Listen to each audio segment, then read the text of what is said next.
Alors, bonsoir à tous. Voilà, nous sommes le 1er février 2024 pour cette deuxième séance de cette année. Je suis très heureux de vous voir très nombreux ce soir et je salue particulièrement mes étudiants de l'ITFP, de l'Institut de théologie de Nice, que j'ai invités aujourd'hui d'ailleurs. Ils ont répondu. C'était un peu avec un peu de retard pour vous inviter, mais bon, vous avez répondu quand même à l'invitation. Il y en a quelques-uns ce soir. Je suis très heureux aussi de vous revoir tous également depuis la dernière fois. Donc ce soir, on va traiter un thème un peu particulier, c'est le thème du développement durable, qui est cher à beaucoup de nos contemporains.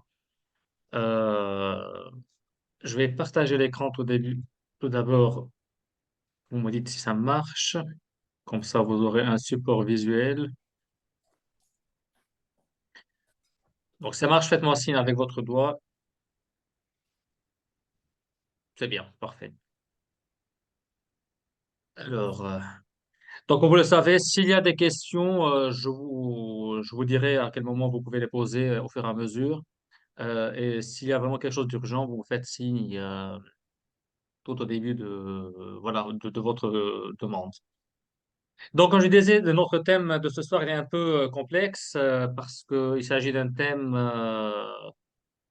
assez grand. Et le traiter en entier, c'était un peu compliqué d'ailleurs parce que il y a beaucoup de petites thématiques à traiter. Donc, je vais prendre juste l'aspect général du développement durable, étant donné, comme je disais, qu'il y a pas mal de choses à en parler. Donc, ce soir, je vais vous présenter quand même ce thème dans son aspect général à partir du contexte de la création de cette idée du développement durable. C'est très important de connaître un petit peu l'histoire et la définition et de parler après des caractéristiques de développement durable pour connaître un petit peu quels sont ses principes, ses valeurs, comment ça marche.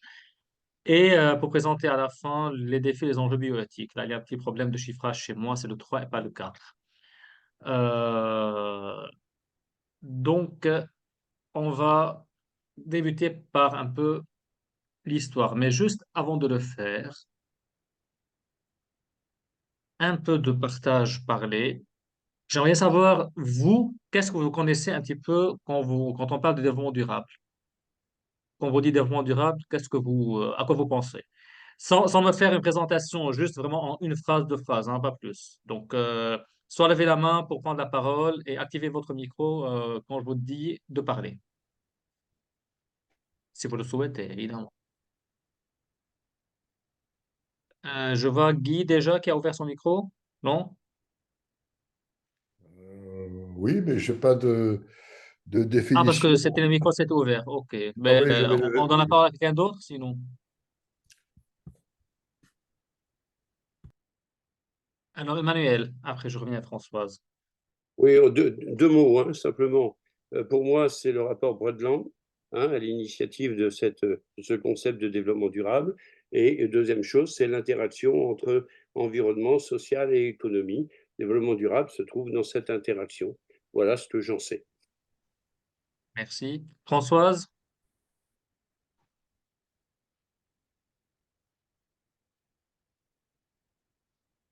Alors, François voulait parler, non?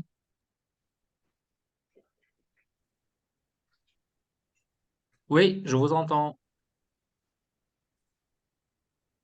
Mais non. Bon.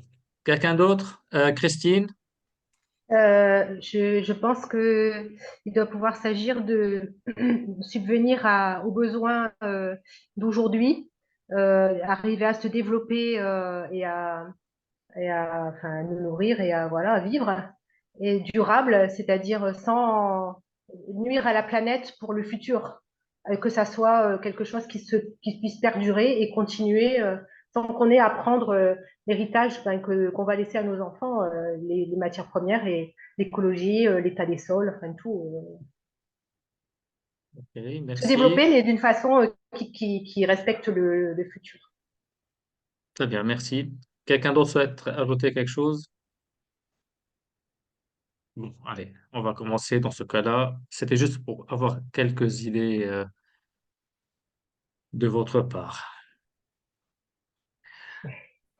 Allez, on va commencer un petit peu par l'histoire du développement durable, quelque chose de très intéressant pour comprendre un petit peu le contexte historique. Je vais commencer par ce que Emmanuel a dit, c'est le rapport de Brundtland qui s'était fait en 1987. Donc, c'était la Commission des Nations Unies sur l'environnement et le développement qui sont réunis cette année-là. Et ils ont sorti un rapport, connu sous le rapport de Brundtland, ou aussi qui est intitulé Notre avenir pour tous. C'était aussi le titre du rapport. Donc, ce rapport venait un petit peu répondre à quelques crises de cette période. En fait, j'en cite quelques-unes. Il y a eu, par exemple, en 1972, ce qu'on appelle le rapport Meadows ou le rapport du Club de Rome, qui a, qui a parlé un petit peu de la question de la croissance économique, comme quoi dans quelques années, disons d'ici 2100, c'est à cause de la croissance économique qu'il y aura une chute de la population, une chute brutale en raison de la pollution. C'était un petit peu cette idée de ce rapport de 1972. Après, en 1973, il y a eu la crise pétrolière qui a aussi donné conscience, une prise de conscience par rapport à l'épuisement des ressources. Et puis, entre la fin des années 70 et le début des années 80, il y a eu quand même pas mal de crises et de catastrophes environnementales et industrielles qui ont fait que voilà, les gouvernements ont dit peut-être il faut un petit peu réfléchir sur cette affaire du développement. Et donc, en 87, il y a eu ce rapport de Brundtland, ou qui est aussi, Brundtland, c'est en fait le nom nom de famille de la présidente de la commission, hein. C'était une Norvégienne qui s'appelle Gro Harlem Brundtland. Et donc, dans ce document, ils ont constaté que les problèmes environnementaux, les plus graves en fait, qui sont à l'échelle de la planète, sont essentiellement dus à la pauvreté. Cette pauvreté qui prévaut notamment dans le sud, donc ça, c'est une partie de cette cause. Mais l'autre cause, c'est la question des modes de consommation et de production qui sont non durables dans la partie nord voilà, de la planète. C'était l'idée centrale de ce rapport. Et dans ce rapport, ils ont utilisé pour la première fois l'expression développement durable, dont la définition est la suivante, je vous la cite telle quelle. Le développement durable est un développement qui répond aux besoins du présent sans compromettre la possibilité pour les générations à venir de pouvoir répondre à leurs propres besoins. Donc, ça rejoint maintenant aussi l'idée de Christine sur la question du développement. Donc ça, si vous voulez, c'est le premier pivot, le premier point, le départ de cette idée de développement durable. Il y a eu plusieurs conférences ou plusieurs rapports tout au long des années suivantes. Je vous partage quelques-unes qui sont très importantes parce qu'ils font partie du dernier rapport en fait, durable de 2015. Le deuxième point qui était essentiel, c'est ce qu'on appelle la conférence de Rio ou le sommet de planète Terre ou de la Terre qui a eu à Rio de Janeiro en 1992. C'était entre le 3 et 14 juin 1992. Alors, cette réunion qui a eu, elle a rassemblé 179 pays. Donc, désormais, à partir de 92, tous les pays qui vont assister à toutes ces conférences et ces rassemblements sont les pays qui sont membres de l'ONU, hein, des Nations Unies, les pays membres. Donc, à l'époque, il y avait 179 pays. Et le but de cette rencontre de Rio, c'est de souligner d'une façon très claire les différents facteurs sociaux, économiques et environnementaux qui sont d'une façon interdépendante et qui évoluent ensemble et qui sont au centre de la crise, soi-disant, entre guillemets, écologique, hein, dans ce sens-là.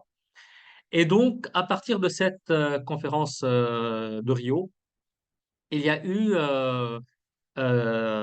l'idée d'intégrer vraiment les trois axes dont aussi a parlé, l'axe sociologique, social, l'axe environnemental et l'axe économique dans toute réflexion sur l'environnement.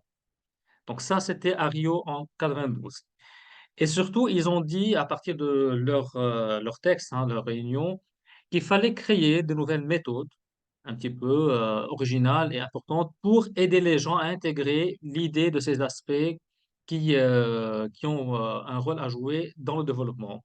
Les nouvelles méthodes concernent par exemple l'éducation, des nouvelles méthodes pour préserver les ressources naturelles ou aussi des nouveaux moyens pour participer à une économie qui soit durable.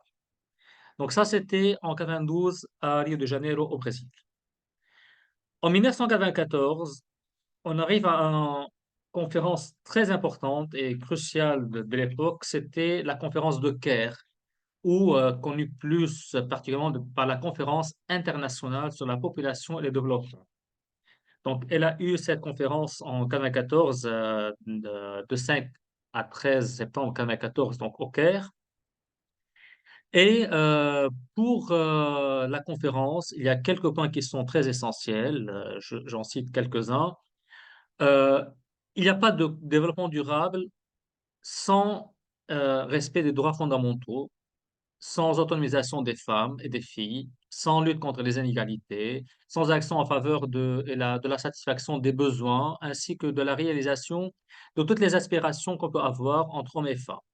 Donc l'idée, c'est de mettre un petit peu dans cette conférence, mettre l'accent sur les liens entre population et développement d'une part, et elle était un peu centrée sur les besoins individuels des femmes et des hommes plutôt que sur les réalisations des objectifs démographiques en général.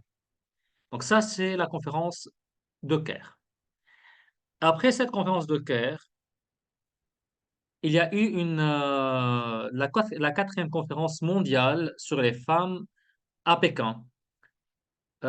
Et qui est sorti, en fait, après, il y a eu la déclaration qu'on appelle la déclaration de Pékin ou de Beijing, c'est ce qui est marqué même le Beijing en français. Cette conférence a eu lieu donc après trois précédentes conférences. Il y a eu une à Mexico en 75, il y en a une à Copenhague en 1980 et une autre à Nairobi en 1985. Donc ça, c'est la quatrième qui a eu en 95 à Pékin.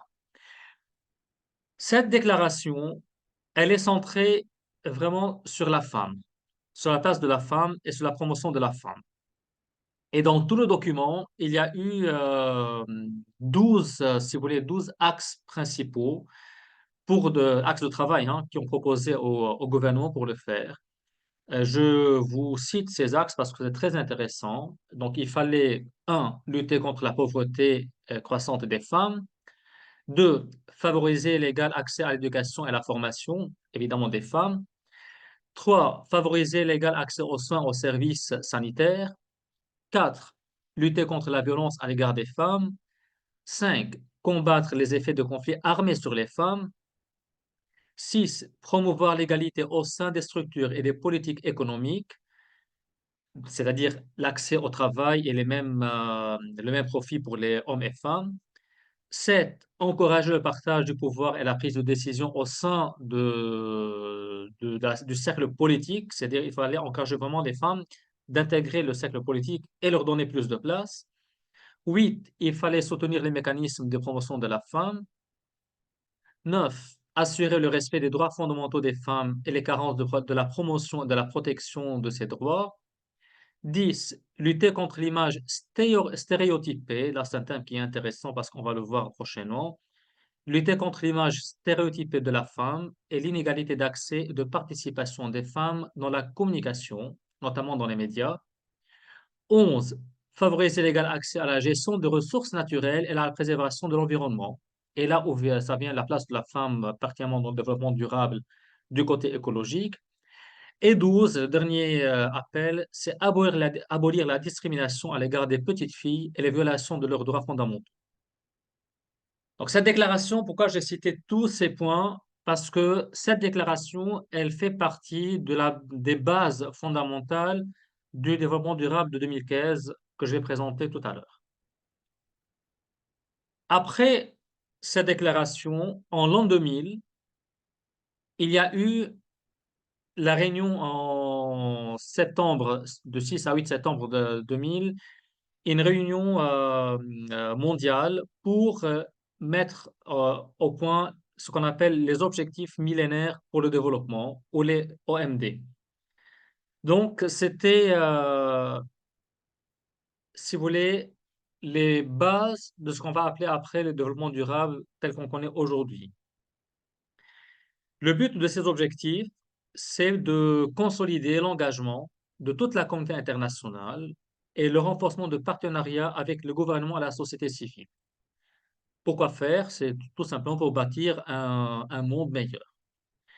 Et dans ces objectifs, ils ont mis c'était très intéressant parce qu'ils ont mis l'être humain au centre de tous les programmes qui doivent suivre pour aider le monde entier, voilà, à vivre mieux dans le contexte là où ils sont.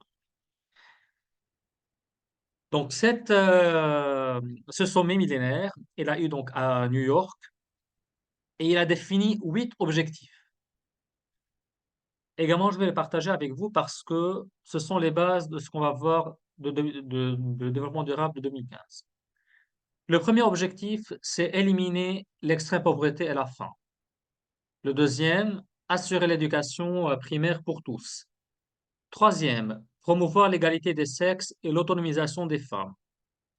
Quatrième, réduire la mortalité infantile et post-infantile.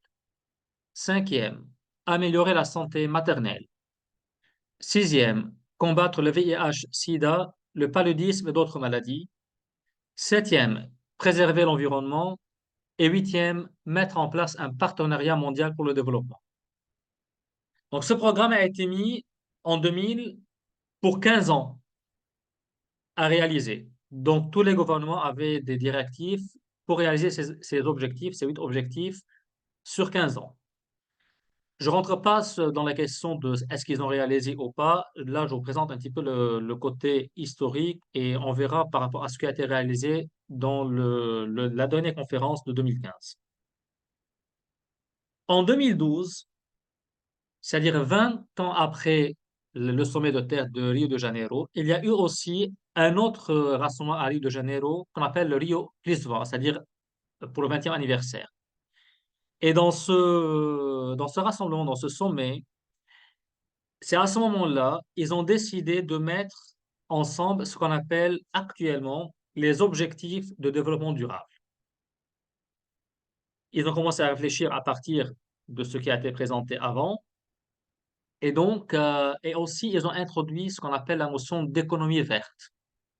Alors, l'économie verte, vous savez, c'est de présenter les moyens pour contribuer à contrôler, à combler, pardon, les différences technologiques entre les pays développés et en développement, et pour essayer de ne pas user toutes les ressources naturelles d'une façon abusive et essayer de ne pas polluer la planète. Donc ça, c'était le but de cette écologie verte.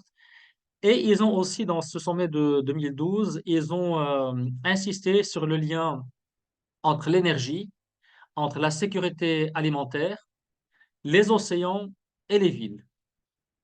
Alors, vous allez dire maintenant quel est le lien entre les uns et les autres. Je vous laisse un petit peu imaginer à partir de petites choses. L'électricité, par exemple, pour cuisiner. Donc, pour cuisiner, il fallait aussi avoir les aliments, les alimentations.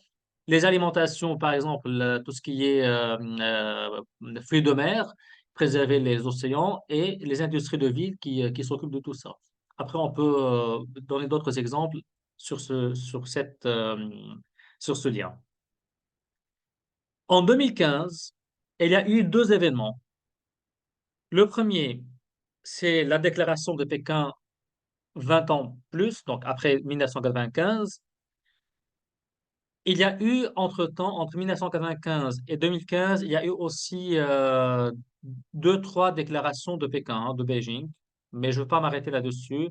Ce qui nous intéresse dans celle-là, c'est l'idée qui était ressortie à l'époque, c'est qu'il disait que près de 20 ans après de 1995, le programme d'action qui a été mis, il n'y a aucun pays qui n'a instauré l'égalité pour les femmes et les filles. Ça, c'était leur conclusion. Et aussi, ils ont conclu que les niveaux d'inégalité entre les femmes et les hommes demeurent toujours élevés. Par exemple, l'accès au travail, l'écart des salaires, les équilibres ou déséquilibres des tâches familiales, la question de violence contre les femmes, la réduction de mortalité maternelle, la santé reproductive et sexuelle. Donc, tout, tout ce qui touche aux femmes, pour cette déclaration, n'a pas été bien réalisé depuis 1995. Ce qui fait que quelques mois après, et c'est ça le sujet, le corps du sujet de notre conférence, il y a eu ce qu'on appelle les objectifs de développement durable. Donc, il s'agit d'un appel en fait universel qui a eu lieu le 25 septembre 2015. Donc, le document est sorti le 25 septembre 2015. Donc, c'est les pays des Nations Unies qui ont été présents. Ils ont élaboré un programme qu'on appelle le programme de développement durable à l'horizon 2030, donc c'est-à-dire un programme sur 15 ans. Donc, après l'objectif millénaire de 2000, il y a eu celui de 2015. Sur 15 ans, ils ont défini 17 objectifs. Je ne sais pas, vous les voyez. Il y a 17 objectifs qui sont répartis dans ce programme. Euh, je vous laisse dire un petit peu comme ça, je ne vais pas les citer en entier. Et ces 17 objectifs sont divisés, pardon, sur 169 cibles. C'est-à-dire, chaque objectif a quelques cibles très, très précis qu'il faut réaliser. Je donnerai tout à l'heure quelques exemples. Et ils ont aussi instauré 244 indicateurs statistiques et qualitatifs afin de pouvoir suivre la réalisation de ces objectifs dans chaque pays membre de l'ONU. Donc la France, par exemple, voilà, il y a un site officiel de la France, c'est le CNIS, CNIS, qui fait le suivi de ces indicateurs. Sachant que ce n'est pas tous les indicateurs qui sont concernés par chaque pays, hein, parce qu'il y a des pays pour lesquels les indicateurs, enfin, il n'y a pas besoin d'en en parler. Je donne un exemple, le système sanitaire, un meilleur système sanitaire. Bon, on a toujours besoin en France, mais par rapport à d'autres pays, il n'y a pas besoin de faire ce suivi, hein, dans ce sens-là. La question de la contraception et l'avortement, il n'y a pas de besoin de faire ce suivi parce qu'il y a un indicateur sur ce sujet, parce qu'en France, ça se réalise déjà dans la loi. Donc, chaque pays adapte les indicateurs selon leur suivi. Est-ce qu'il y a des questions avant de continuer un petit peu en avant? Alors, je vais mettre arrêter partage d'écran et je vous écoute s'il y a des questions. Sinon pas, je continue. Non, ça va. Bon, allez, je continue alors. Ah non, avant de continuer, la question que je vais poser tout à l'heure et qui est très intéressante concerne la définition. Est-ce qu'il faut parler de développement durable ou développement soutenable? Alors, sans me répondre, levez juste la main. Qui est pour la définition de l'expression développement durable? Juste levez la main.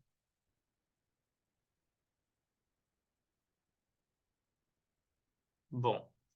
Qui est pour l'expression développement soutenable? Ah ben dis donc, vous êtes très Oui, oui, nombreux. oui, oui, oui. Bon, alors, ouvrez vos micros, vous tous. Je prendrai 1 minute 30 seulement pour avoir vos réponses. Pourquoi vous êtes pour le soutenable et pas pour le durable? Parce qu'il y a N'hésitez à parler. un côté Martine, réaliste. Il y a un côté Plus, réaliste à soutenable. plus Donc, réaliste.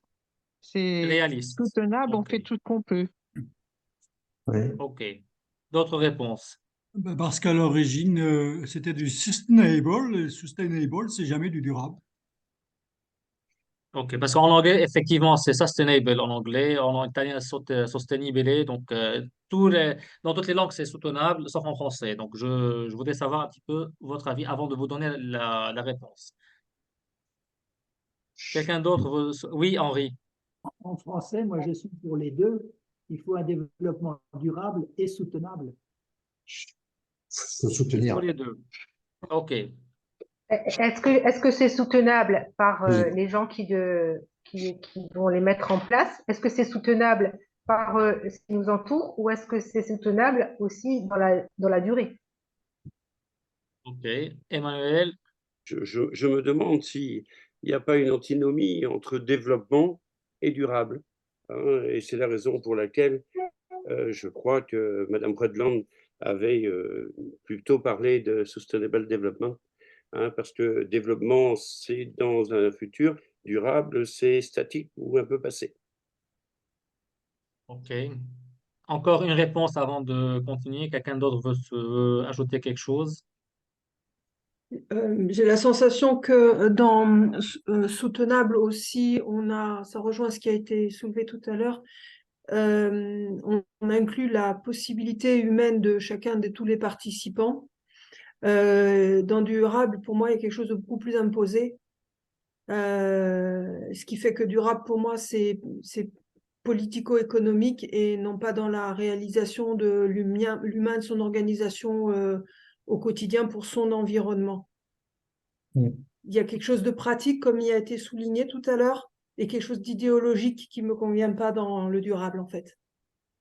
Ok, très bien, parfait.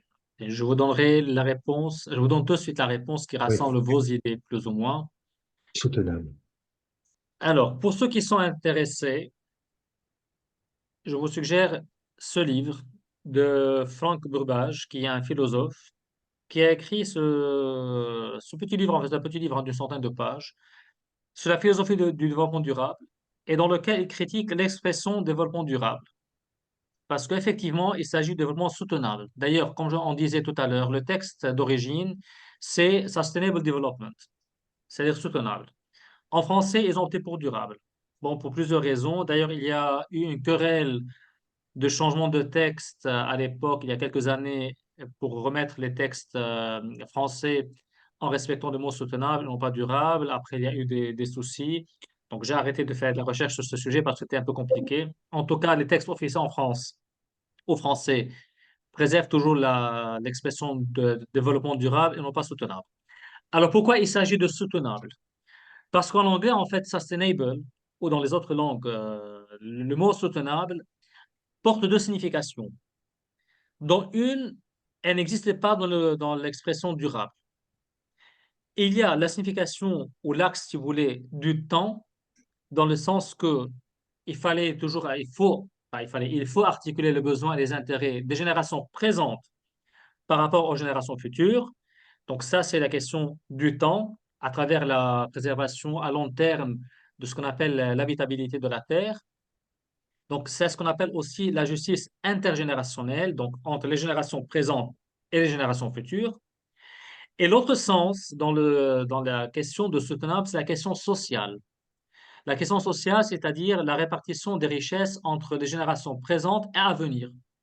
Il n'y a pas juste faire une articulation, il faut faire une répartition de richesses, déjà donc les générations présentes et à venir, et aussi entre les générations présentes et celles des différentes nations, c'est-à-dire des pays riches, des pays pauvres, des pays d'Europe, des pays d'Amérique. Donc il y a ce qu'on appelle ici cet accès, si vous voulez, intragénérationnel. Alors que dans le durable, la question sociale et politique de la justice intragénérationnelle n'existe pas. Parce qu'elle est, en fait, ou si elle existe, elle est un petit peu perdue par rapport à l'axe écologique environnemental pour le futur seulement. Donc, je récapitule. Le développement soutenable porte en lui ces deux significations, celle du temps par rapport aux générations futures et celle du partage actuel par rapport aux générations présentes et aussi par rapport aux générations futures de tout ce qui est richesse de la terre. Donc, tout simplement, c'est une question de justice hein, là-dessus. Est-ce que c'est clair? Très bien. Allez, on va passer au corps du sujet concernant un petit peu les caractéristiques du développement durable. On va commencer tout d'abord par le premier point, les piliers du développement durable. Donc, il y a trois piliers. En tout cas, c'est très bien défini. Déjà, Emmanuel, on a parlé dès le début. Il y a le pilier économique, le pilier social et le pilier environnemental. Alors, il y a plusieurs modèles pour présenter ces piliers. Alors, le modèle qui a été présenté à partir des textes du rapport de Brundtland et après dans le rapport de 2015 les objectifs de monde durable, c'est ce schéma. C'est-à-dire l'écologique, le social et l'économique s'entremêlent ensemble. Ils travaillent ensemble pour assurer ce qu'on appelle cette durabilité qui est au centre ou cette soutenabilité. Dans le sens que le social, par exemple, s'intéresse à tout ce qui est insertion ou exclusion, tout ce qui est santé, tout ce qui est éducation, euh, donc tout ce qui se rapporte vraiment à l'être humain. L'écologique, c'est la capacité, il y a le thème du changement climatique, il y a la question des ressources naturelles, il y a la question de la pollution, il y a la question de l'eau. Et quand les deux, par exemple, entre écologique et social, s'entrecroisent, on voit par exemple que c'est un milieu vivable. C'est dans une société où on préserve l'environnement et on éduque, par exemple, au bien, on peut avoir un lieu qui est vivable, qui permet de préserver la santé et l'environnement. Si on prend par exemple l'axe économique, c'est la prospérité, c'est les capacités productives, tout ce qui est innovation, tout ce qui est recherche, technologie et industrie. Donc, si on prend par exemple l'axe social et l'axe économique, si on travaille ensemble dans les deux axes, par exemple, on a une société qui est équitable parce que à travers ces deux axes, on essaye de répartir enfin, d'enlever les inégalités sociales et donner à chacun sa place. Si on prend par exemple la question économique et l'écologique ensemble, on voit aussi un milieu viable dans le sens que les modèles de production et de consommation doivent être un petit peu équilibrés par rapport à l'environnement et à la question écologique. Donc là, je vous donne un petit peu les idées en général, hein. Donc si on rassemble les trois axes en même temps, on aura au milieu donc ce lieu qui est vivable, qui est viable et qui est équitable et qui assure cette durabilité ou si vous voulez, plutôt la soutenabilité de développement. Donc ça, c'est, si vous voulez, le modèle traditionnel, que les trois axes doivent travailler d'une façon proportionnelle. Vous voyez un petit peu chaque sphère, elle est proportionnelle à l'autre, hein. Ils sont tous au même niveau. Et à ce moment-là, on peut avoir, si vous voulez, cette soutenabilité. Toutefois, il y a eu plusieurs critiques par rapport à ce modèle, en disant que ce n'est pas possible que les trois axes ou les trois piliers pourraient avoir une répartition égale dans la participation à la durabilité ou à la soutenabilité. Pas possible. Il y a un pilier qui va prévaloir sur l'autre, et il y a deux qui vont prévaloir sur un troisième. De ce fait, il y a eu plusieurs modèles qui ont été présentés. Un modèle qu'on appelle le modèle anthropocentré. Anthropocentré, qui est centré, l'anthropo, c'est pas sur l'être humain, c'est plutôt en fait sur l'économie. Le modèle anthropocentré trouve que pour avoir une bonne soutenabilité, il faut augmenter les richesses, il faut augmenter le bien-être humain à travers l'augmentation de la croissance économique, donc des richesses et des biens. Croissance économique augmente, le bien-être social augmente et l'environnement, en fait, on le préserve selon l'utilité dont on a besoin ou pas. Dans le sens que l'environnement devient juste et tout simplement un moyen pour avoir plus de développement sociétal et économique. Donc, on est dans un modèle, si vous voulez, un peu utilitariste dont on a parlé tout au début de nos conférences il y a 3 ans. C'est tout ce qui est utile, on le prend, peu importe les conséquences. Ça, c'est le modèle anthropocentré. Un autre modèle qui vient en réaction à celui-là, il y a le modèle écocentré. Donc, c'est l'environnement qui compte. Parce que préserver l'environnement, c'est préserver la société. Et dans ce modèle-là, ils ont dit que pour préserver l'environnement et l'écologie, on va contre le système économique qui est basé sur la croissance. De ce fait, vous voyez, il y a des courants, par exemple, qui souhaitent avoir une décroissance économique pour préserver l'environnement. En tout cas, la société ou les relations sociales, l'éducation, le bien-être de l'être humain se trouvent entre les deux, entre l'environnement et l'économie. Un troisième modèle qui a été présenté, c'est ce qu'on appelle le modèle sociocentré. Donc, le modèle sociocentré, il replace l'homme, si vous voulez, au cœur de toutes les problématiques pour réfléchir sur la question des relations entre l'homme et l'environnement et sur la question de l'homme et la croissance économique. Donc, tout doit contribuer au bien-être humain à partir de la préservation de l'environnement et après la question économique et le travail. Bon, je sais, c'est un peu abstrait l'idée, mais vous allez voir au fur et à mesure, peut-être dans votre vie maintenant, comment les sociétés se placent à travers ces différents modèles. Donc, on a le modèle traditionnel qui prenait chaque axe ou chaque pilier d'une façon équitable, d'une façon proportionnelle. Et on a aussi trois autres modèles qui se diffèrent l'un par rapport à l'autre parce que chacun met en priorité un autre axe, comme donc le modèle économique qui est le modèle anthropocentrique, le modèle environnemental qui est écocentrique et le modèle social qui est sociocentrique.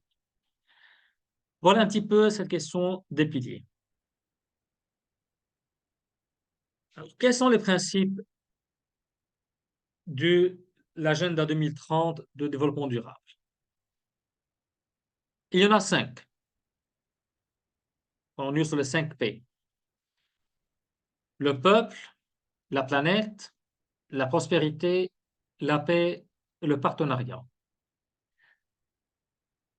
Donc, pour les rédacteurs et pour ceux qui ont réfléchi sur la question de développement durable ou soutenable, il y a ces trois principes sur lesquels il faut travailler et qu'il faut garder. Le peuple, c'est-à-dire à travers l'éradication de la pauvreté, au niveau mondial, hein, je parle au niveau mondial, mais, tout cet agenda, c'est mondial, hein. L'éradication de la pauvreté, il faut favoriser l'éducation pour tous, sans exception, dans tous les pays, pour pouvoir vivre dignement. Donc, pour s'occuper d'un peuple, il y a ces deux principales activités, éradiquer la pauvreté et favoriser l'éducation afin de pouvoir vivre dignement. Le principe de la planète, c'est la lutte contre la dégradation des ressources naturelles et de la nature par les activités humaines et la lutte contre le changement climatique. Pour la prospérité, il y a trois axes principaux là-dessus. Il faut avoir une prospérité économique, donc on revient à la croissance économique et au travail. Il faut avoir une prospérité sociale, c'est-à-dire avoir le bien-être. Quand je dis bien-être, c'est en fait le bien-être, pas que la question santé, mais c'est d'avoir vraiment un milieu social dans lequel on peut vivre d'une façon épanouie. Et il y a aussi, ce qui est très intéressant, la prospérité technologique.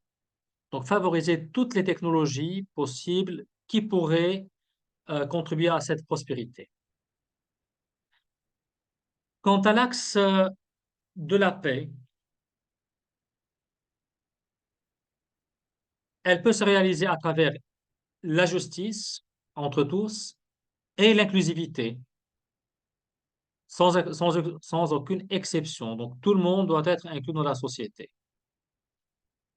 Et enfin, le principe de partenariat, il est basé sur le principe de la solidarité et de la subsidiarité. Donc la solidarité, si vous voulez, c'est, si on va traduire ça selon la devise française, c'est la fraternité. C'est-à-dire, ça passe, si vous voulez, entre les individus de la solidarité, ou ça passe à un niveau inférieur, les associations entre elles, les petites communautés entre elles.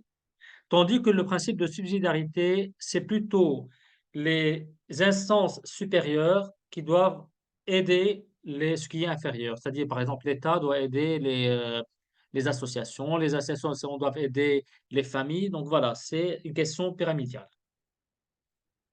Ce sont donc ces les 5 principes autour desquels tourne toute la question du développement durable.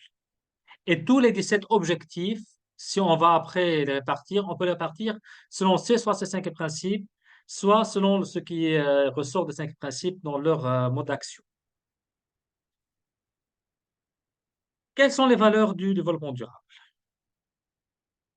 Alors, en essayant de chercher un petit peu, j'ai lu le texte entier du rapport de Brundtland. Après, j'ai lu le texte de 2015, de l'agenda 2030. Il n'y a pas une liste de valeurs explicite. Ce qui est explicite, c'était la liste des objectifs millénaires en l'an 2000.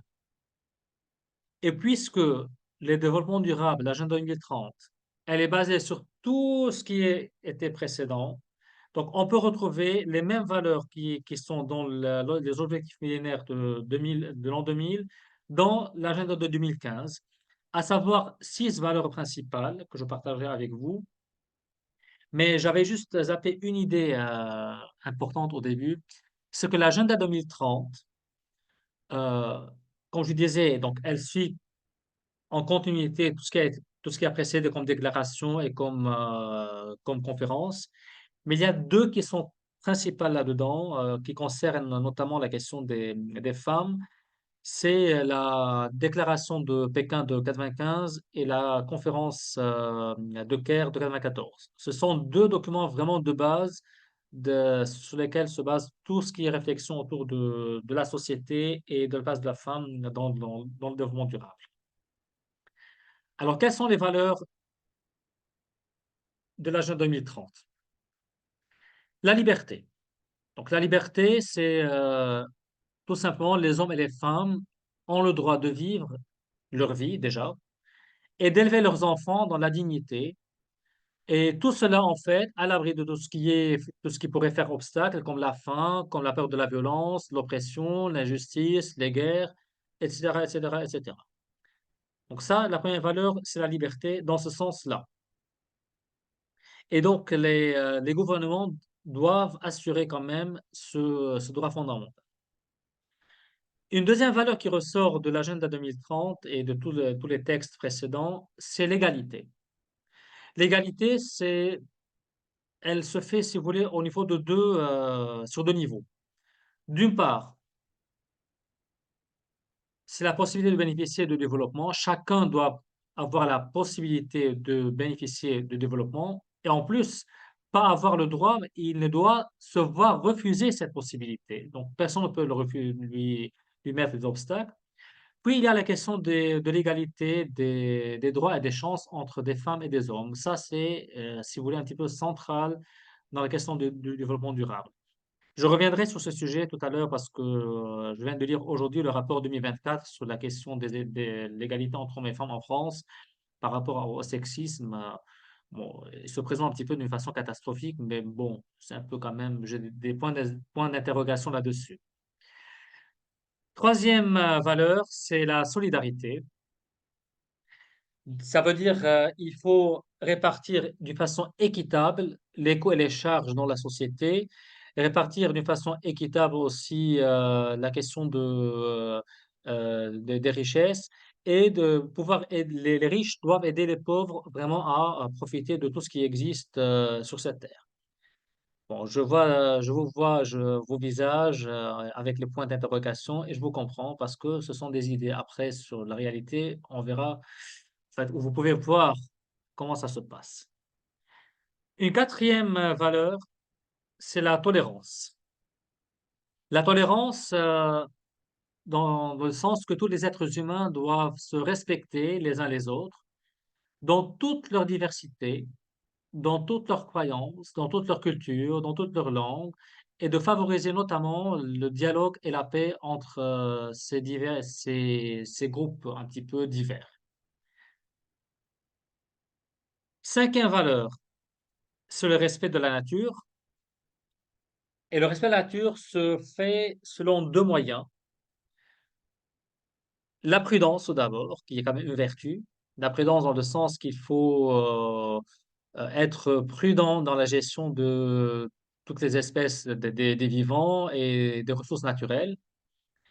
Et le respect de la nature se fait également à travers le non-profit des richesses d'une façon incommensurable pour préserver un petit peu ce qui existe, un petit peu, hein, je dis, pour les générations futures.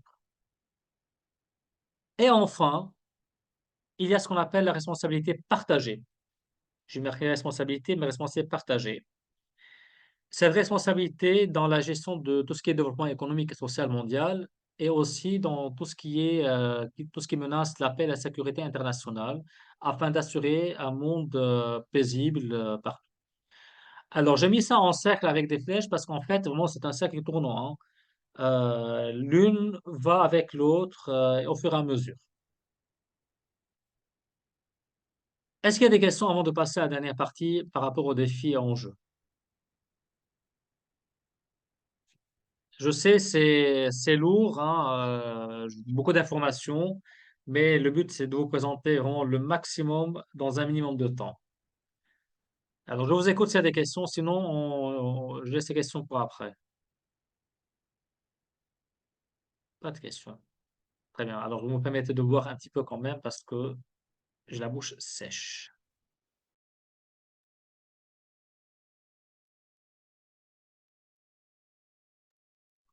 C'est gentil.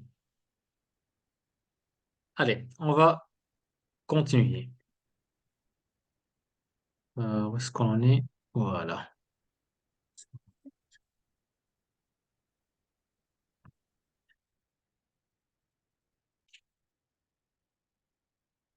Les défis. Alors, il y a plusieurs défis que j'ai trouvés, mais ce qui m'intéressait là-dedans, c'est la question du défi euh, comment harmoniser ces principes, comment harmoniser les trois axes, les trois piliers, et pour avoir vraiment, pour atteindre un petit peu, si vous voulez, les objectifs de ce développement. En faisant ma recherche, je trouvais un article très intéressant euh, qui est écrit par une dame dont le nom de famille s'appelle Sébastien.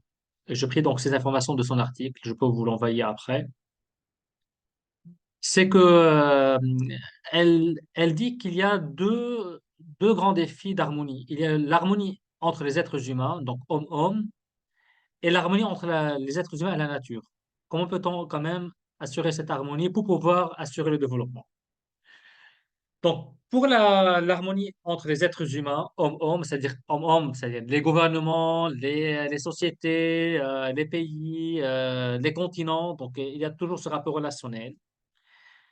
Euh, Elle dit qu'il y a plusieurs modèles sur lesquels se base l'harmonie. Le premier, ce qu'on appelle le modèle compétitif, d'ailleurs qui va contre l'harmonie, parce que les relations seraient juste d'une façon à chercher le profit, le maximum de profit. Donc, chaque pays cherche le maximum de ce profit à travers, si vous voulez, la compétition, la rivalité, l'opposition, le marchandage, parfois avoir un comportement qui n'est pas très, très juste. Ce qui compte, en fait, en tout ça, c'est que nous, on prend ce dont on a besoin au maximum et on s'en fiche des autres. Donc, si je présente ça un petit peu de façon euh, plus imagée, on a un grand gâteau et chacun veut la plus grosse part du gâteau. Si par exemple je prends l'environnement, chacun veut vraiment la plus grosse part des ressources naturelles pour avoir la meilleure prospérité. Donc ce modèle compétitif ne peut pas fonctionner pour un développement quand même, parce qu'on le voit quand même, la question d'injustice entre les pays, où des pays riches profitent des pays pauvres parfois, parce que voilà, c'est leur intérêt. Il y a aussi le modèle coopératif. Le modèle coopératif, ce qui est pas mal en fait, où c'est gagnant-gagnant. Voilà, on essaie de faire quelque chose de gros en fait. On a l'idée du développement durable, on se met à table, on échange des informations, on fabrique l'idée, les objectifs. Mais le problème avec ce modèle coopératif et l'échange d'informations, c'est qu'en fin de compte, quand le moment sera venu, il faut partager. Et on revient à l'idée de la compétition. Qui partage quoi et qui prend quoi? Un troisième modèle, c'est ce qu'elle appelle, cette dame dans son article, c'est la théorie des tensions. C'est-à-dire, il faut prendre que toutes les parties intéressées se mettent entre la compétition, entre la coopération, essayer de voir, voilà, que tout le monde puisse gagner quelque chose en échangeant des informations. Tout le monde est gagnant là-dessus, hein, en échangeant des informations. Mais le problème, c'est que par l'échange d'informations, quand je dis échange d'informations, c'est-à-dire les données, par exemple, de ce qui existe encore sur les ressources naturelles, qui a ces données d'une façon claire et nette. Donc, qui doit en parler aux autres.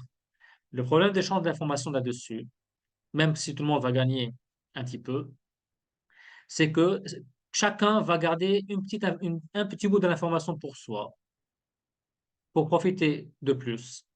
Et donc, on essaye, il y a des tensions entre les différents pays pour profiter voilà, de tout ce qui est sur cette terre. Mais le problème dans cette théorie des tensions, c'est qu'elle revient aussi sur les deux premiers modèles. Elle ne change rien par rapport à cette harmonie. Et les problèmes de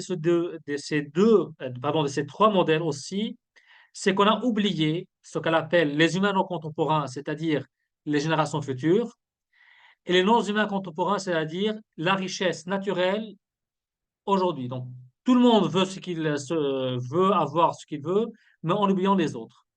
Les humains futurs et les richesses actuelles.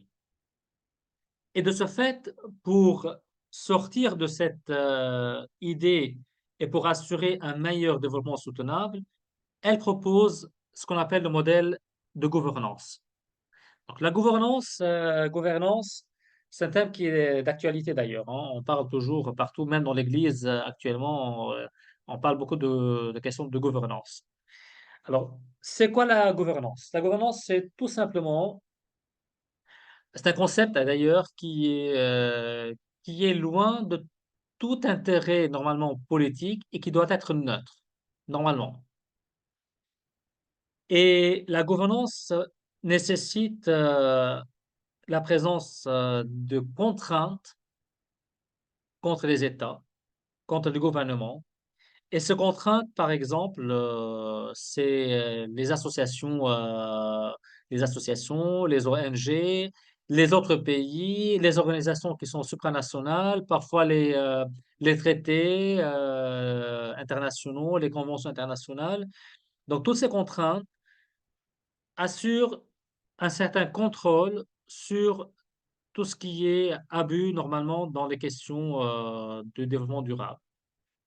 Et elle se base sur trois principes: la participation de tous, la transparence entre tous et la responsabilité de tous.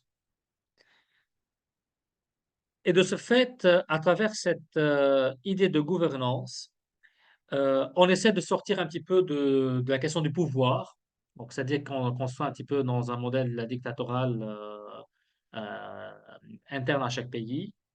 Mais, mais le problème de la gouvernance, moi, je ne vais pas en parler ce soir parce que je laisserai ça pour dans 2 mois, c'est la dictature mondiale, à partir d'une gouvernance mondiale.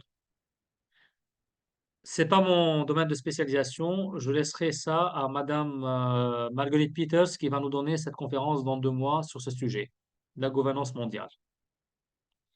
Donc voilà un petit peu pour essayer d'harmoniser la question maintenant des défis au niveau relationnel entre hommes. Le problème aussi existe sur comment peut-on avoir une harmonie entre l'homme et la nature.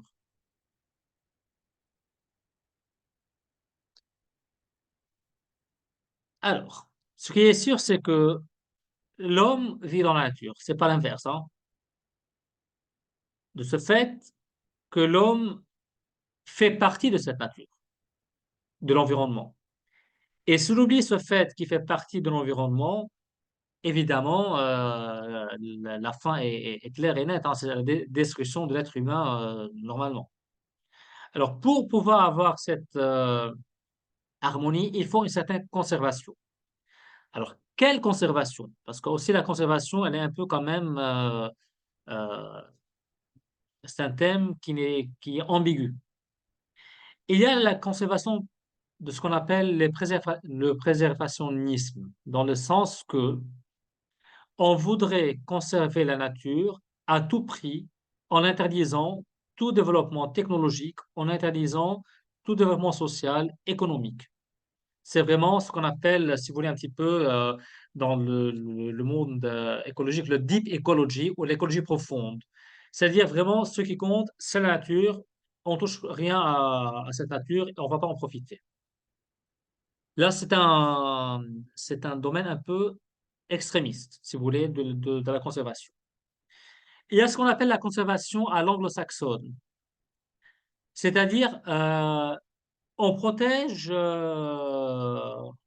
l'environnement, mais l'environnement n'interdit pas aussi que l'homme intervienne dans les processus naturels pour profiter de la croissance économique.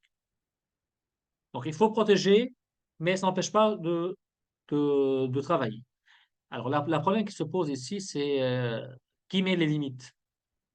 Quelles sont les limites aussi du profit des ressources naturelles? Pas trop clair.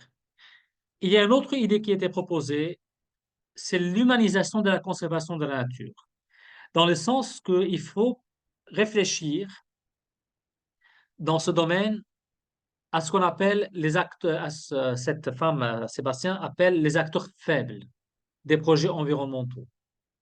Alors, qui sont les acteurs faibles de ces projets environnementaux? Donc, c'est-à-dire que quand il y a une société qui souhaite faire un projet qui touche à l'environnement, il faut prendre en considération les acteurs faibles. Qui sont-ils? Ce sont toutes les personnes qui ne disposent pas des meilleurs atouts dans la négociation, par exemple, qui n'ont pas de charisme, qui n'ont pas de pouvoir, qui n'ont pas de relations, pour imposer leurs choix, leurs valeurs morales et pour défendre leurs intérêts. Je prends un exemple d'actualité sans prendre part de l'affaire. On prend la grève des agriculteurs aujourd'hui, par exemple. Je donne un petit exemple pour vous réfléchir, hein. Voilà, il y a ces gens-là qui, on peut les considérer comme acteurs faibles parce qu'ils n'ont pas un pouvoir, ils n'ont pas de pouvoir vraiment, disons, très concret et très direct comme les sociétés industrielles. Donc, dans le modèle d'humanisation de la conservation de la nature, si on prend en considération toutes les personnes qui sont faibles et qui ont un intérêt à poser leur choix vis-à-vis de l'environnement et à avoir aussi un meilleur avenir pour eux, pour leur génération et même pour leur bien-être, dans ce cas-là, on peut quand même avoir une certaine harmonie entre l'être humain et la nature. Alors, juste, je me suis arrêté, entre parenthèses, sur les défis du développement durable en France. Quels sont les défis qui touchent encore à la France aujourd'hui? Alors, le dernier rapport que j'ai trouvé par rapport à défis, c'est un rapport qui date de 2016, qui sort du ministère de la Transition écologique et solidaire. S'il y en a d'autres que je n'ai pas trouvé, j'en suis désolé, mais déjà quand même, 2016-2024, on est à 8 ans d'écart, mais je pense que ce sont toujours les mêmes problèmes d'ailleurs qui sont les défis. Il y a trois grands défis pour la réalisation des objectifs du développement durable en France. Le premier, c'est les inégalités sociales euh, qui se trouvent dans la société et qui touchent principalement à l'objectif numéro 10 des 17 objectifs de développement durable.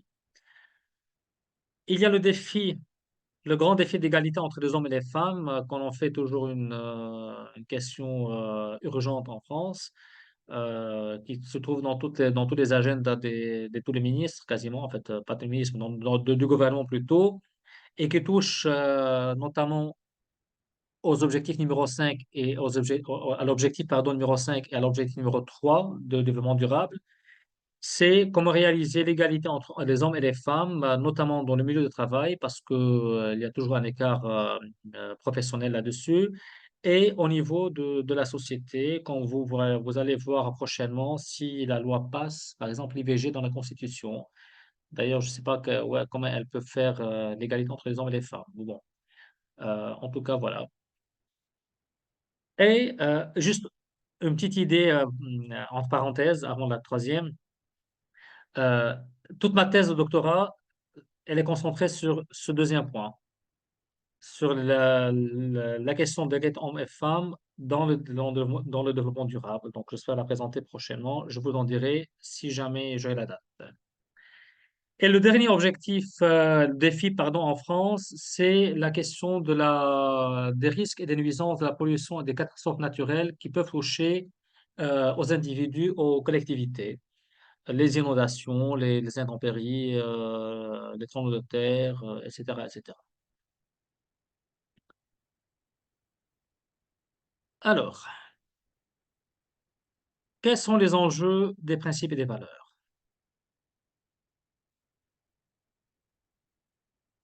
Alors, chaque principe et chaque valeur a des enjeux particuliers. Donc, j'ai nommé P principe et V valeur. Il y a le principe de la dignité humaine. C'est un enjeu parce que le mot dignité humaine ou l'expression dignité humaine, elle est quasiment absente dans les textes du développement durable, notamment dans l'agenda 2015. On parle de dignité de vivre, mais dignité de vivre, c'est pas une question de dignité humaine. Déjà, il faut savoir euh, où est la place de la dignité humaine.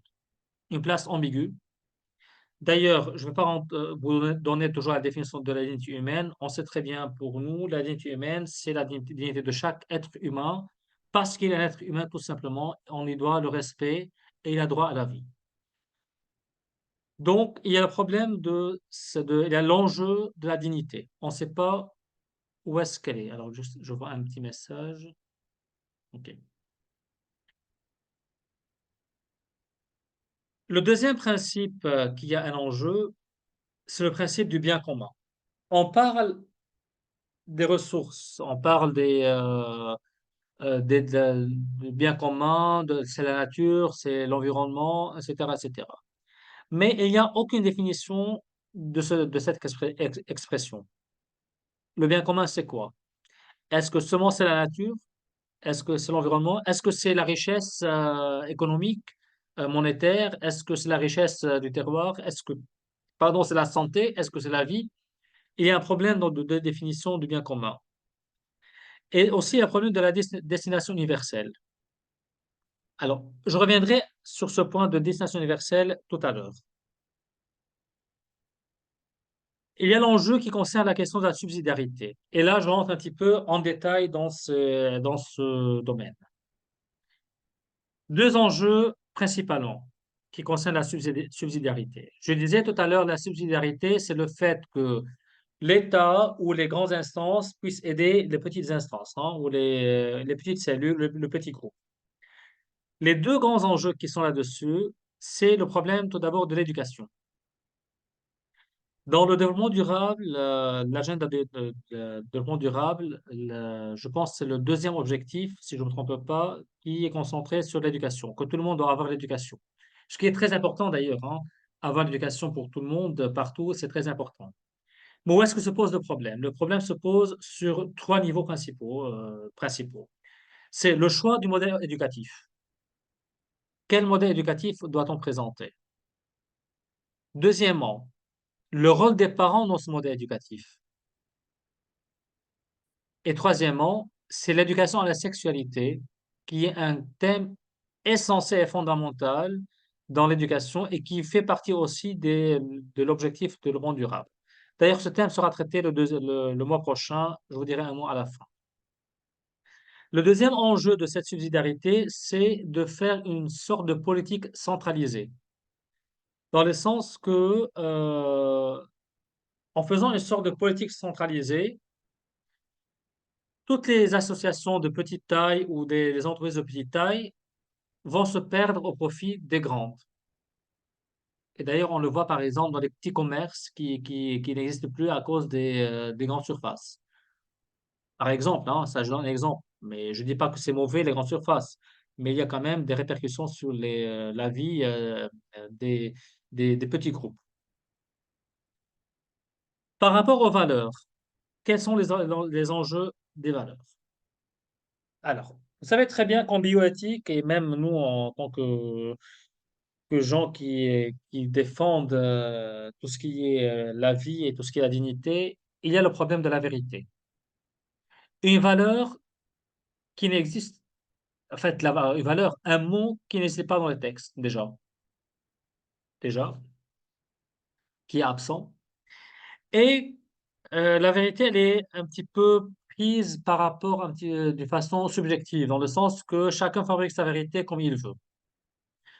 Euh, je rappelle que nous, dans ce qu'on fait dans la bioéthique personnaliste, on part de la vérité, en fait, on parle de la vérité à partir de ce qu'on appelle les cinq inclinations naturelles de l'être humain.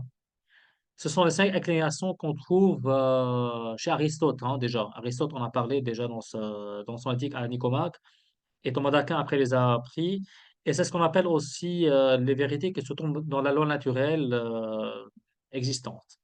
Ces cinq inclinations qui touchent à la vérité, sont les suivantes. La première, c'est que l'être humain a une inclination vers le bien, déjà. On est tous inclinés vers un bien, on souhaite le bien. Dans le question de développement durable, ce bien, c'est le bien commun. On revient à la question, mais qui définit le bien commun, déjà? Mais aussi, dans le bien, il y a les droits fondamentaux. Les droits fondamentaux qui concernent notamment la liberté, l'égalité, l'expression, par exemple, le droit à l'expression, etc.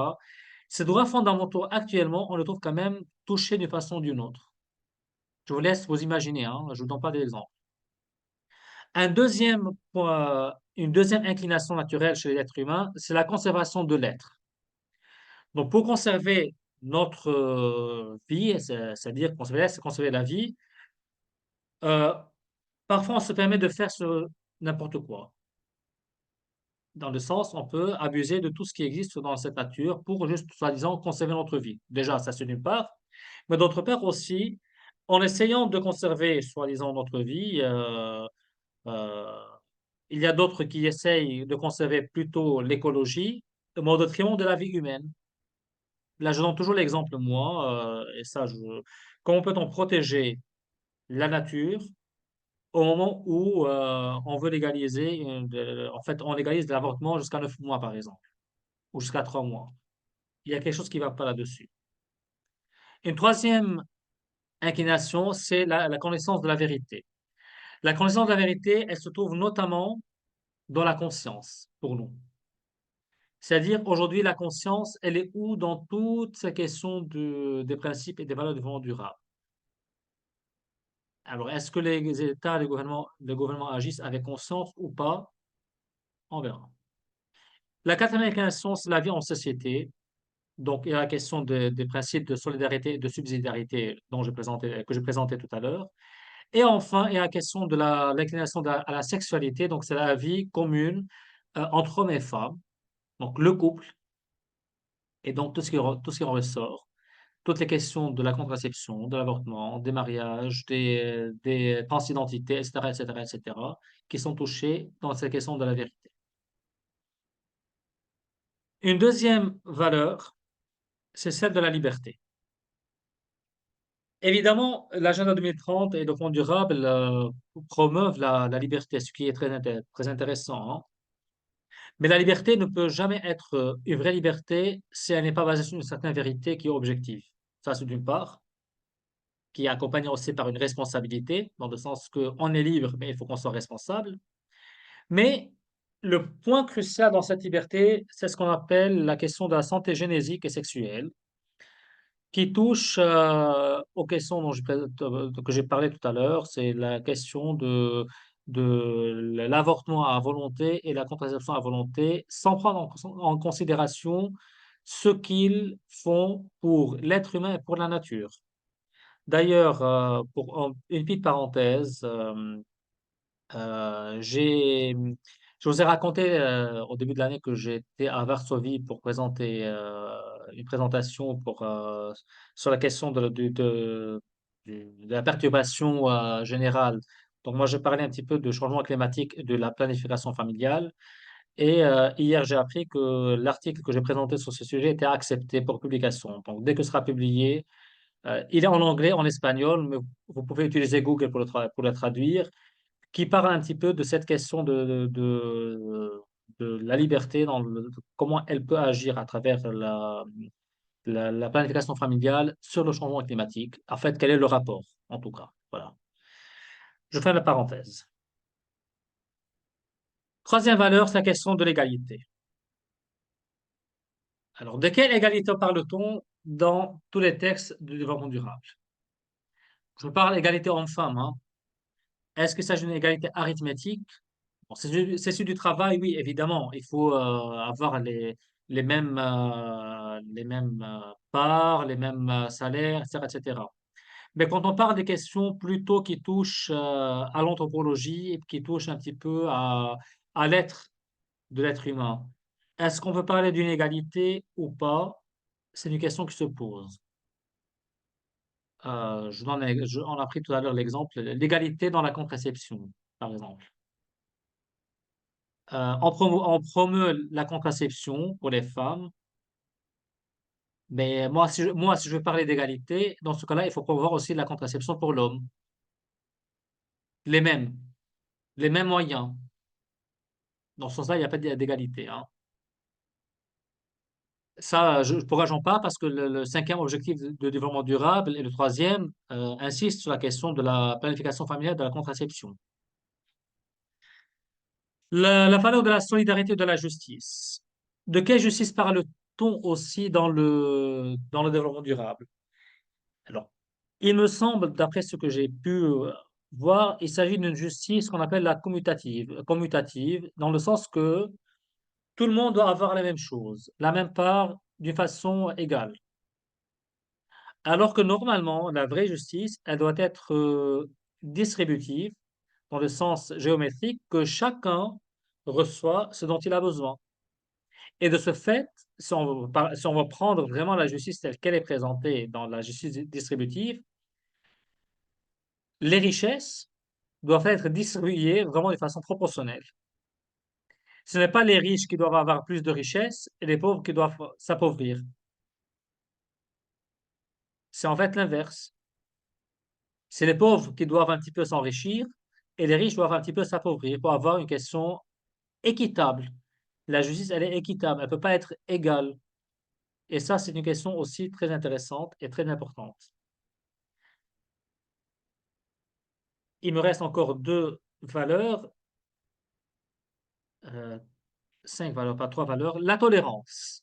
La tolérance qui fait partie de l'inclusivité. En fait, l'inclusivité fait partie de la tolérance. Donc, il faut être tolérant vis-à-vis de tout le monde, quelle que soit leur race, leur sexe, leur origine, etc., etc., etc. Ce qui est très bien. C'est très bien parce que le respect de chacun est très important. Mais à force de parler d'inclusivité, parfois on pousse un petit peu de- plus loin de ce qu'il faut. On prend l'exemple de la question du genre. Déjà, le docteur Rouillet en a parlé la fois dernière. C'est l'inclusivité, hein, tout ce qui est genre, etc. Euh, Ne parlons pas de l'écriture inclusive qui voulait aussi passer et qui est catastrophique aussi, hein, il faut le dire, hein, ce sont des choses importantes. Voilà, tout ce qui est...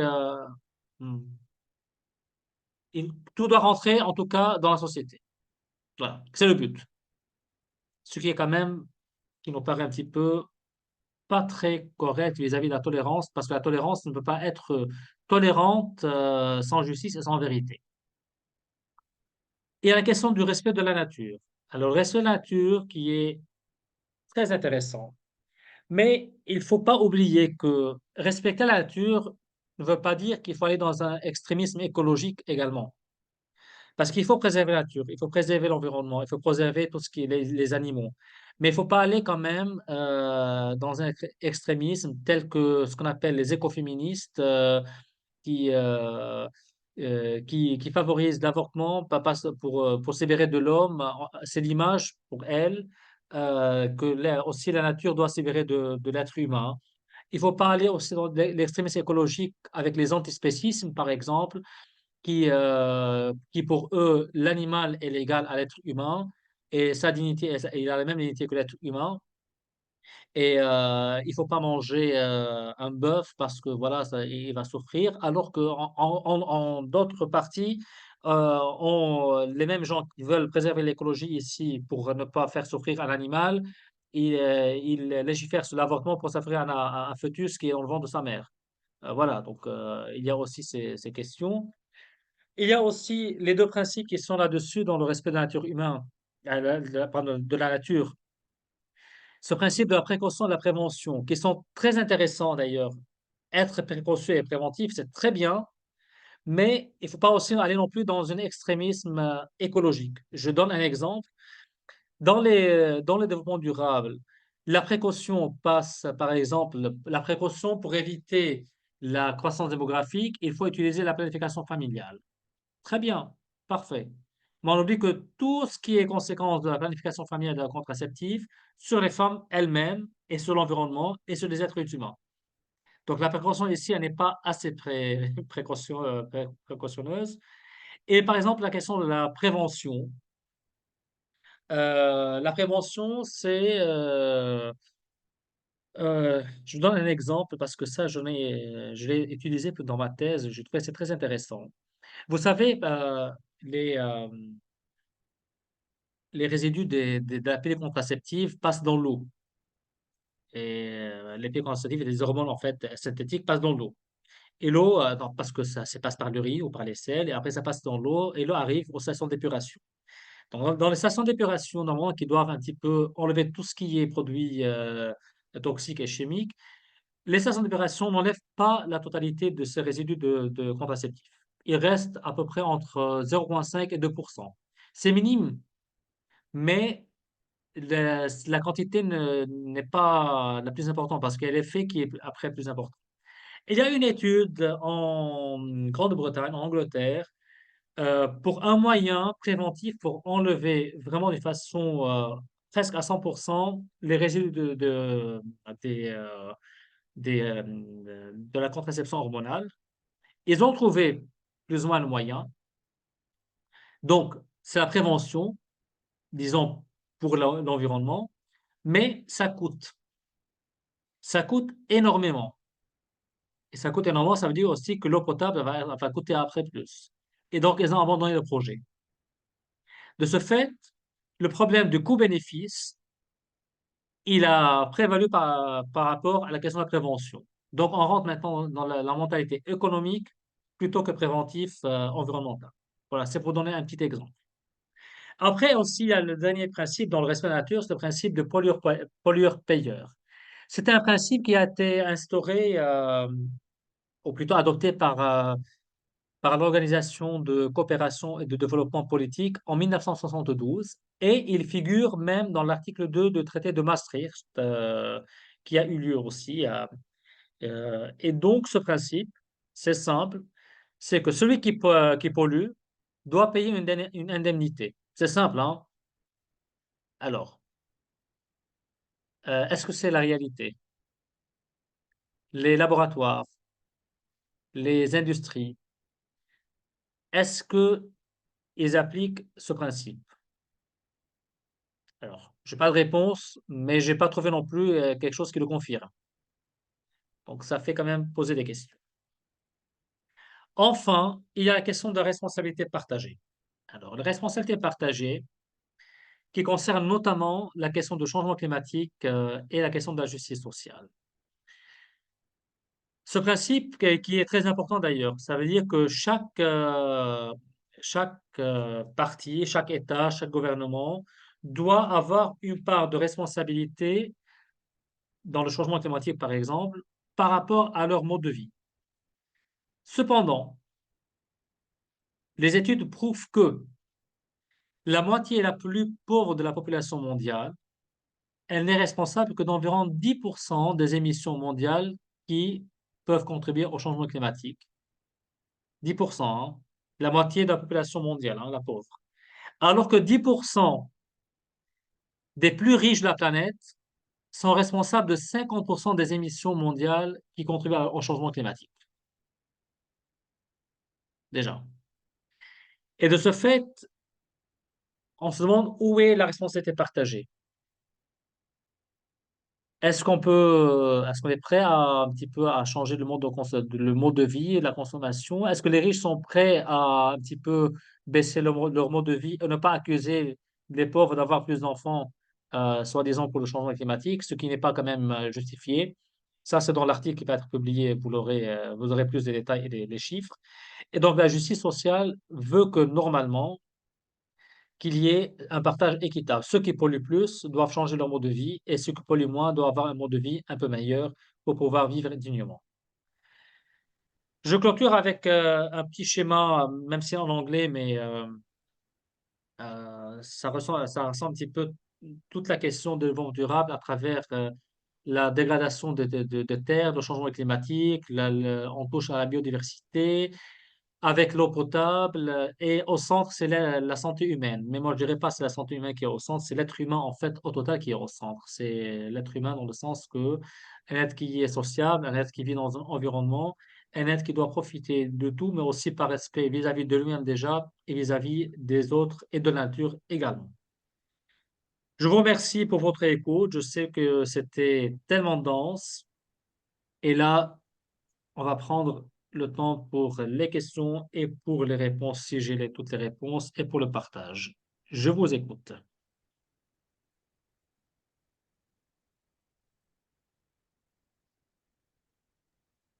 Personne ne veut rien dire. Vous avez tout compris ou rien compris, comme d'habitude. Ah si, Françoise. Ah ben non, c'est pas Françoise, c'est Christine. Pardon. Christine, désolé. C'est Christine. pas grave, c'est pas grave. Un grand merci pour toutes ces grandes connaissances que vous nous avez partagées.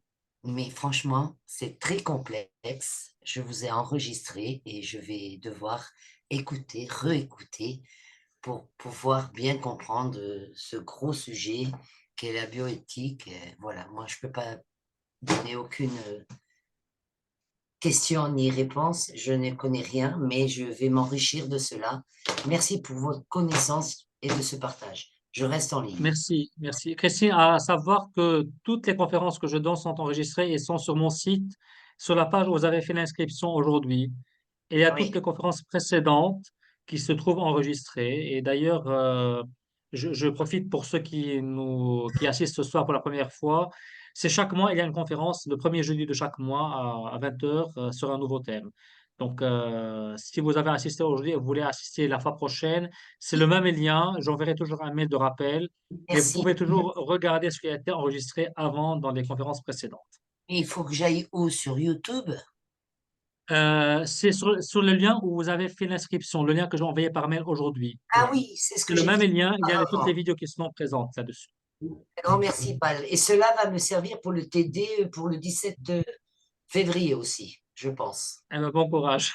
Très bien. Merci. Je laisse la... Christine, vous voulez l'autre Christine, Tibérien. Vous- Christine Tibérien, François, c'est toi qui as levé la main. Jean-Marie, je reviens tout à l'heure, oui. Christine, je t'écoute. Oui, alors On t'écoute. c'était un applaudissement, mais j'en profite pour une petite question. Toutes les conférences dont tu as parlé, Père Maroun, au début, qui est à l'origine, comment se sont formés, enfin, tous ces pays qui se sont mis, qui ont fait se sont regroupés, qui ont fait qui ont pris différentes décisions, les textes et tout ça, là, qui est à l'origine, comment, est-ce que ça a un rapport avec Ça, l'ONU? c'est l'ONU. L'ONU. Tous D'accord, les textes qui sont sortis après le rapport de Brundtland, c'est l'ONU. d'accord. Très Merci. bien, merci. Jean-Marie. Mais ouais, je voulais savoir si vous m'entendez là? Oui, oui, on entend, Jean-Marie, oui. Je voulais savoir si le développement durable était compatible avec la croissance. La question, c'est est-ce que c'est compatible avec la croissance? Ben, quelle croissance? La croissance économique? La croissance économique. Eh ben, certainement. Certainement, la croissance économique fait partie de développement durable, dans le sens de l'agenda de développement durable. Ça, c'est sûr.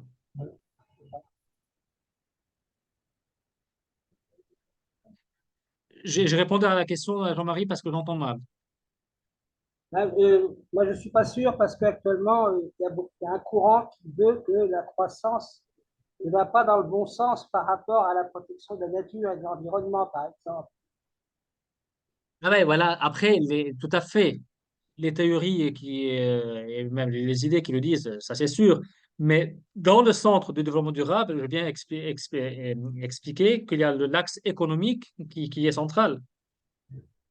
Et donc, il faut favoriser l'axe économique. Et de ce fait, je pense que dans le concret, on est plutôt dans l'axe économique qui a contribué à la dégradation de l'environnement. D'ailleurs, ça c'est aussi une question hein, qui est importante. Parce qu'avec toute l'industrie, avec tout ce qu'on peut voir, toute l'évolution technique, qui parfois elle est intéressante, hein, mais tout ce qui contribue à cette croissance économique, il a son impact sur l'environnement, ça c'est sûr, hein, ça c'est sûr. Mais le problème, je pense, il y a eu un moment donné où on a laissé aller cette affaire sans s'occuper de l'environnement. Et aujourd'hui, je dirais grâce à quelques organisations, quelques associations qui ont commencé à élever le cri d'alarme par rapport à l'environnement, que peut-être on essaie de faire quelque chose. Mais le problème, c'est que euh, pour faire quelque chose, moi personnellement, d'après mes modestes connaissances sur le sujet sur lequel je travaille depuis 4 5 ans, et dans ce sens, il faut changer le programme en entier de l'agenda. C'est un changement radical de l'agenda pour pouvoir un petit peu retrouver l'équilibre entre les trois axes. C'est pas juste arrêter l'industrie ou arrêter en fait, faire moins de riches et faire plus de en fait, donner de richesse aux pauvres. Il y a tout un basculement de tout parce que la mentalité en soi, elle est pas bonne, hein. Donc, et l'agenda dans tous ces objectifs qui sont, je dirais, qui sont très louables, hein, en soi, ils sont louables. Les objectifs sont louables. Le problème, c'est que les cibles et le contenu de ces objectifs et leur réalisation qui pose problème. Et c'est au niveau mondial. Voilà. Guy, Oui, en fait, ce que tu viens de dire, c'est que sur les principes sont louables, mais quand on pense aux différences qu'il y a entre les différents pays participants à l'ONU, il y a des pays qui sont sous dictature, même les pays où il y a une démocratie sont plutôt minoritaires. On voit mal comment on va, à partir de ces principes, arriver à une réalisation. Et à la limite, je me demande si, en fait, chacun des pays ne doit pas agir en solo, hein, parce que je ne vois pas tellement comment le partage des ressources, quel est le pays qui va partager ses ressources? Si un pays a beaucoup de ressources, est-ce qu'il va partager ses ressources avec les autres? On en est très loin.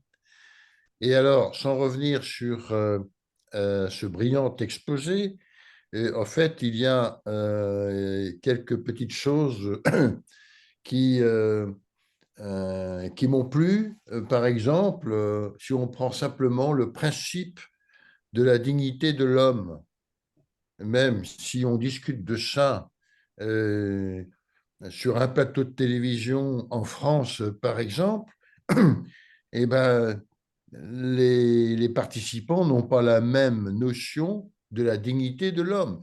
On peut prendre, par exemple, l'euthanasie. Hein, bah, pour certains, la dignité de l'homme, ce sera d'abréger sa vie plus vite, et pour d'autres, non. Enfin, parce que le parce principe que a été le mot posé et c'est dignité ça n'a qui est pas de bien. consensus. Il n'y a pas de consensus sur le Ben terme. oui, En fait, sur toutes les valeurs que j'ai citées, il n'y a pas de consensus sur les eh ben définitions. oui, eh ben oui. Mais chacun voit la notion ou le principe ou la valeur de son point de vue. Et je reviens toujours, en fait, depuis 3 ans, et maintenant je pense que vous avez l'habitude, ceux qui me suivent depuis 3 ans ou un peu moins, dans tout ce qu'on fait ici, c'est d'essayer, on essaye, ou j'essaie avec vous surtout, de mettre au clair au mieux les notions. C'est quoi quand je parle de la dignité, par exemple? C'est pas la dignité juste de vivre avec une bonne santé parce qu'on n'aura jamais une bonne santé. C'est pas juste la dignité de vivre avec une bonne richesse parce qu'il y aura toujours des pauvres. C'est la dignité qui ressort de notre être humain. On est dit parce qu'on est des êtres humains. Et parce Mhm. qu'on est des êtres humains, on a le droit au respect en respect hein, de la société, de notre vie, etc. Là, je parle de la dignité, hein, mais après, tout le reste, c'est pareil, toutes les valeurs et tous les principes. Je pense aujourd'hui, c'est une question de langage, de notions qui manquent. Par exemple, un autre exemple, bon, sur les rapports entre l'environnement, l'économie, la société, bon, moi, de par mon expérience, je suis plus proche de tout ce qui est économique. Eh bien, j'ai quand même l'impression que s'il y avait des directives claires et consensuelles, l'économie peut faire même du business et gagner beaucoup d'argent en ayant une politique environnementale. Hein, c'est possible, c'est possible. Hmm. Oui, oui, oui, ça c'est vrai, ça c'est vrai. Mais le problème, c'est de trouver l'équilibre. Et quel équilibre? Et jusqu'à quel point? Aujourd'hui, c'est ça, en fait. Où sont les limites et qui définit ces limites? Où cet équilibre? Bon, je pense que, bon, comme on dit, nous on discute ici, on parle, mais qu'est-ce qu'on pourrait faire comme solution, je ne sais pas. Mais au moins à notre niveau, déjà nous-mêmes, si chacun d'entre nous euh, puisse partager ses valeurs et ses principes dans le bon sens, à son niveau autour, on peut travailler peut-être dans un petit cosmos, hein, mais on ne sait jamais. On ne sait jamais. Il y a toujours quand même des répercussions du bien quelque part dans le monde, hein, de ce qu'on fait. Merci Guy hein, pour la contribution. Quelqu'un d'autre souhaite dire quelque chose, ou poser des questions ou commentaires?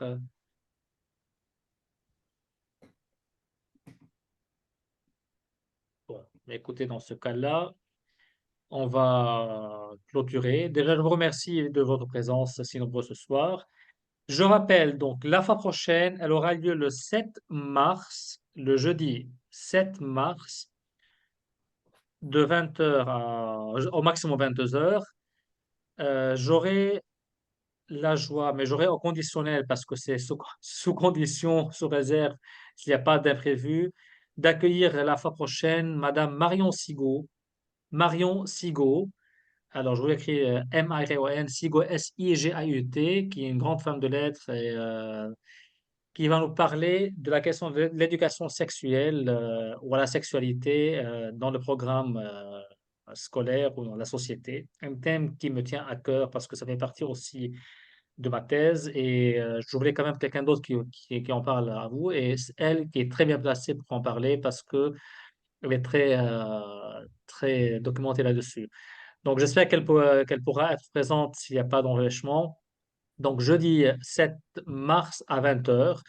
Je rappelle que le lien que vous avez utilisé aujourd'hui pour se connecter, c'est le même pour la fois prochaine.